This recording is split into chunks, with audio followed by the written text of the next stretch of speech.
than 5 months ago, I lost one of the most important men in my life. His name is Mike McMahon. He was my uncle on my mom's side of the family, and even more importantly, one of my friends and role models.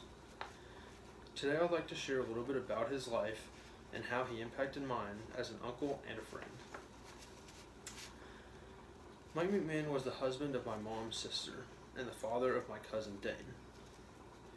We lived in the same neighborhood from whenever I was 9 to 14 years old.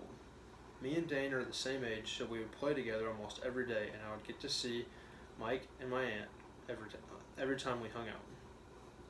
When I was 14, him and my mom's sister split up and moved far apart from each other. I didn't think much of it at the time because I had never experienced anything like that before. After he moved off, I didn't have much contact with him, and neither did my parents. Until one day, when I turned 15, he texted me happy birthday, and after that he asked me how I was doing and making sure I was okay. He eventually asked me if I wanted to work out with him one day at LA Fitness so we could catch up, and at that time I was definitely overweight and I really didn't want to work out, but I wanted to see him and I wanted to get to talk to him. After we had worked out together for a week, he asked if I wanted to regularly start working out together. And I loved the idea, and I loved working out with him because he pushed me to my limits and potentials, and if I failed, he immediately lifted me back up and encouraged me to keep going, unlike my coaches at high school. For the next 2 years, we worked out together almost every day. He helped me get on a diet plan, and was even encouraging me and checking up on me to make sure that I was doing alright and losing weight. Once I moved off to college, I kind of lost touch with him. Every now and then, he would text me and see how I was doing, and I would talk to him about Aggie football games and how my schoolwork was going.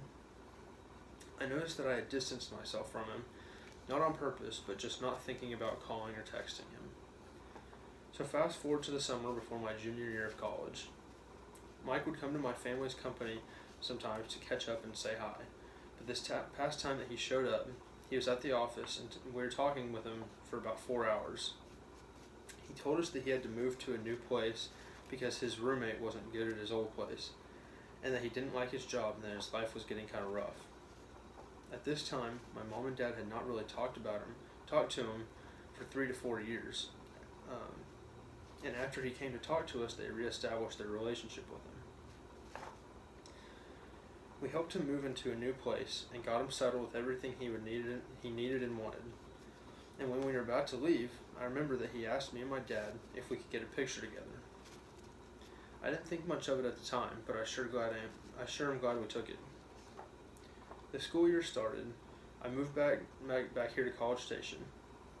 I was texting him almost every day, just trying to keep up and talking to him about football games and school. I got pretty busy and just stopped texting him for a little bit, not on purpose, but just because it wasn't on my mind. On October 21st, I received a call from my dad. He let me know that the Grapevine Police Department had found Mike dead in his apartment the day before. Mike changed my life. He was the uncle I could always count on to be there for me. He was a coach that pushed me to better myself in every way. He was a role model that strived for perfection and wanted the best for me. He treated me like I was the son he had never had. Above all else, he was my friend. I wouldn't be the man I am today without him. Every day that I go work out, I think about him and how he was so proud of me when I lost weight or if I benched just 10 more pounds. And I use that to push myself and get better every day, and I hope that makes him proud. Mike was an honorable man. He cared about everybody in his life deeply. He made it through tough times and came out a better man. He loved the Lord and loved sharing him with people. He was a great man that I hope to see someday soon. I'd like to end this by reading a verse. Do not grieve, for the joy of the Lord is your strength. Nehemiah 8:10.